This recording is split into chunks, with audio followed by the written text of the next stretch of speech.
será que a fala do Felipe Luiz pode ser referente à obrigatoriedade dele agora de fazer o papel da profundidade?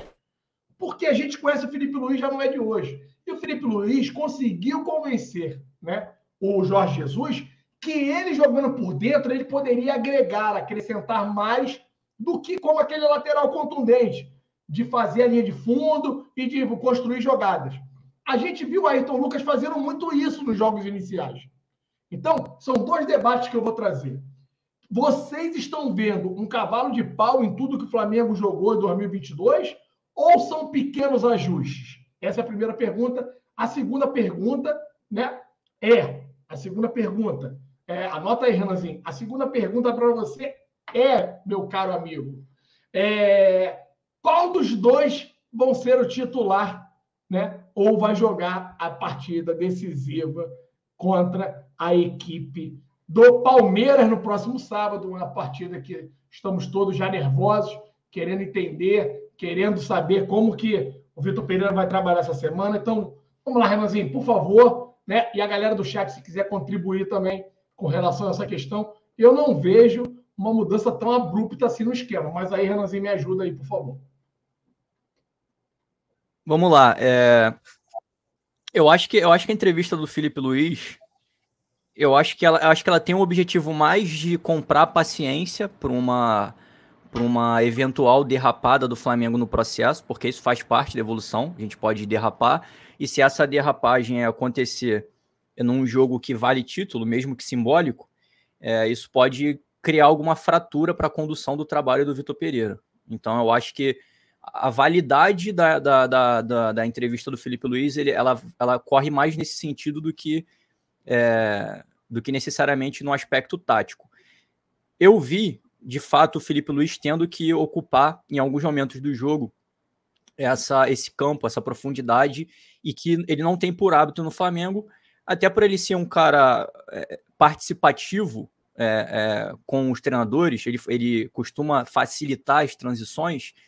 Naturalmente, o conhecimento dele, a sabedoria dele, a inteligência dele deve facilitar para ele no sentido de influenciar construções de jogo, plataformas de jogo onde ele consiga exercer o futebol que é mais confortável para ele. O Flamengo ganha com isso, obviamente, porque a gente acaba tendo a melhor versão do Felipe Luiz, que no Brasil isso destoa da realidade, mas ao mesmo tempo isso também escraviza o jogo do Flamengo. Quando a gente passa a ter o Ayrton Lucas, a gente passa a ter diversidade de jogo, que é algo que a gente cobra.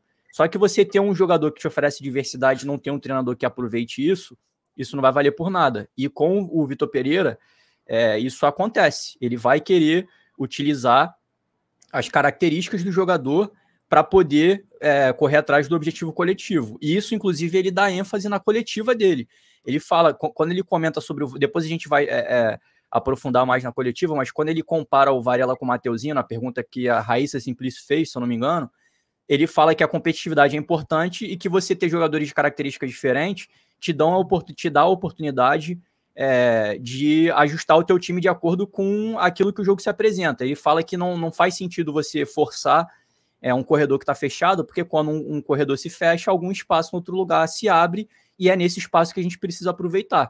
Esse espaço surgiu para o Felipe Luiz, tanto que ele deu uma assistência para o Gabigol, e isso aconteceu algumas vezes. E o espaço que o Felipe Luiz deixou em aberto na defesa, o Flamengo teve um mecanismo tático coletivo para cobrir aquilo que ele não consegue entregar mais, que é a intensidade e vigor físico para voltar voando igual o Ayrton Lucas faz. Então, nesse sentido, eu acho que sim, a complexidade do jogo aumenta, porque você começa a ter gatilhos, né? Se o Felipe Luiz enxerga uma oportunidade na profundidade, ele aproveita essa oportunidade, um jogador de defesa tem que enxergar também essa oportunidade que o Felipe Luiz viu e enxergar a oportunidade que surgiu também para ser atacado, para ele poder cobrir esse espaço. Isso, com o tempo, vai ficando cada vez mais automático, vai virar um gatilho automático, mas durante o processo de aprimoramento e de aperfeiçoamento, alguma coisa vai acontecer ali e vai ser muito ruim para o Felipe Luiz se nele for imputado a culpa de um eventual lance nas costas dele. E não necessariamente vai ser uma falha dele, pode ser uma falha coletiva por não ter ocupado aquele espaço. Então, acho que é mais nesse sentido. Quando a gente compara com o futebol do ano passado, até pelo fato de grande parte das peças do time titular serem preservadas, eu acho que esse movimento é um movimento inteligente do Vitor Pereira. Se ele fosse mexer muito agora, ele poderia impactar ambiente, vestiário, liderança e tudo mais. Como a gente está mantendo basicamente todos os jogadores, eu acho que a única competitividade, a única competição que a gente enxerga nitidamente hoje é na lateral direita. Ali tem uma competição. Na lateral esquerda a gente ainda não sabe se tem. O Filipe Luís não estava sendo relacionado por problemas físicos, então a gente não tem como ainda cravar que o Ayrton Lucas é o titular do time que jogaria uma final de Mundial se fosse necessário entrar com os 11 melhores.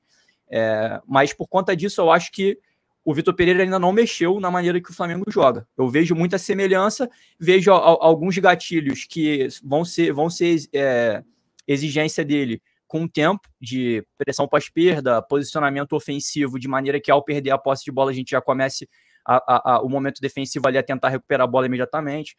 Então, assim, eu acho que, sim, esse jogo é mais complexo e leva mais tempo. Durante o processo a gente pode ter algumas derrapadas, mas eu acho que isso ainda não está acontecendo. Eu acho que isso vai acontecer. E eu também não acho que agora é o momento de acontecer isso. Eu acho que agora é o momento da gente conduzir com menos trauma possível o elenco até as finais, e depois das finais a gente começa a mexer um pouquinho mais, vai começar a ter que gerenciar melhor ainda a minutagem, mas hoje eu ainda não consigo enxergar essa diferença, não. Então eu discordo dessa opinião de quem observou uma mudança que pudesse colocar em risco a continuidade do trabalho. Eu acho que essa mudança ainda não aconteceu. Eu também, eu vou muito nessa linha, acho que é gradativa. E aí o Lucas aqui, ó, ele ajuda a gente, ele coloca assim, ó, o jogo sem bola é completamente diferente dos dois treinadores. E eu concordo contigo, assim, embaixo do que você falou, até porque o Vitor Pereira exige muito a marcação pós-perda. Ele tenta agrupar os jogadores para que, em caso a gente venha perder a bola, o time já esteja ali, né, meio que naquela bola coberta ali, impedindo, sufocando o adversário para prontamente a gente recuperar. Isso ainda não está encaixado, o Renan está muito bem colocando. Isso vai levar um pouquinho, né, de tempo, e isso requer adaptação, repetição, treinamento, cobrança, porque você vem meio que no modo automático. Quando você muda alguma coisa, você tem que ter um pouquinho mais de esforço, de força de vontade, de repetição. Eu vou lembrar aqui a vocês, os treinamentos do Jorge Jesus, quando iniciou, e aí eu tenho que voltar no velho lá, infelizmente, ele colocava aqueles triângulozinhos, né, em 3 setores, como se fosse um formato de triângulo mesmo. E ele fez esse trabalho com os jogadores insistentemente, por quase 2 meses. Bota-se os caras ali, triangulando entre eles e rodando. Para que isso? Para os caras terem o efeito memória da repetição e de deslocamento dentro de campo, para não ficar estagnado. Muitas das vezes, o jogador não consegue encontrar o passe porque o jogador está plantado, está aguardando receber a bola. E não, o futebol hoje está muito dinâmico, está tudo muito rápido, e você tem que confundir a defesa adversária, que muitas das vezes, principalmente contra o Flamengo, joga com 2 linhas de 5 às vezes. A gente tem enfrentado 2 linhas de 5. Acreditem se quiser. A gente já enfrentou isso contra o Palmeiras, contra outros times, contra Vasco. Então, isso vai acabar sendo cada vez mais algo comum na vida do Flamengo, dada a diferença técnica que o Flamengo vai ter daqui para frente, já tem nos anos anteriores, frente aos adversários.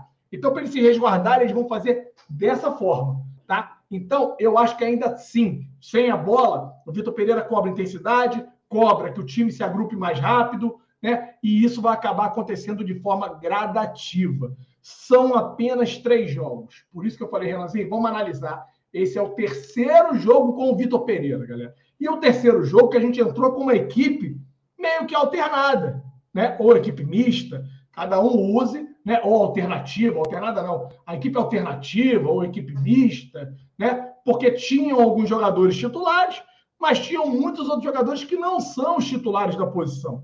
E mesmo assim a gente conseguiu encontrar, né, um jogo com muitos gols. O Flamengo conseguiu ser bem superior. A equipe do Nova Iguaçu é, sim, muito frágil. Não é pelo fato da goleada que a gente aplicou no Nova Iguaçu, que o torcedor também já tem que achar que estamos às maravilhas. Não. Ainda tem muita coisa a ajustar, tem muita coisa a acertar. Filipe Luís fez a sua primeira partida. O planejamento era para que o Filipe Luís fizesse, né, uma minutagem menor. Eu, Alan, acredito que o Felipe Luiz vai jogar o próximo jogo. Nem que jogue apenas 45 minutos na próxima terça-feira. Eu entendo que ele vai colocar, porque são muitos poucos minutos, e te digo mais. A minha opinião é que o lateral que vai ser titular contra o Palmeiras no próximo sábado é o Ayrton Lucas e não é o Felipe Luiz. E aí eu vou devolver para o Renan, porque o Renan estava aqui brigando, protegendo o Varela, batendo na proteção do Varela. Para mim, o meu lateral, acredite se quiser ou não, gostem ou não, né, seria o Mateuzinho. O Mateuzinho defensivamente ele é mau, Alan, ele vai ruim, o Rony vai cair do lado dele, ou o Dudu. Hoje, né, o Abel Braga inverteu, daqui a pouco eu vou pedir até para ele, quando a gente for falar da expectativa, lá na frente eu vou pedir para o Renanzinho. Eu não assisti a partida, mas eu vi a coletiva inteira do Abel Ferreira, tá? E aí eu vou debater um pouquinho sobre a coletiva do Abel Ferreira também, a gente vai falar um pouquinho disso lá na frente, mas para mim, sábado, nós vamos ter o Mateuzinho na lateral direita e o Ayrton Lucas na lateral esquerda. E terça-feira agora, para mim, o Felipe Luiz faz mais alguns minutos para poder ganhar rodagem, para poder, de repente, soltar a musculatura.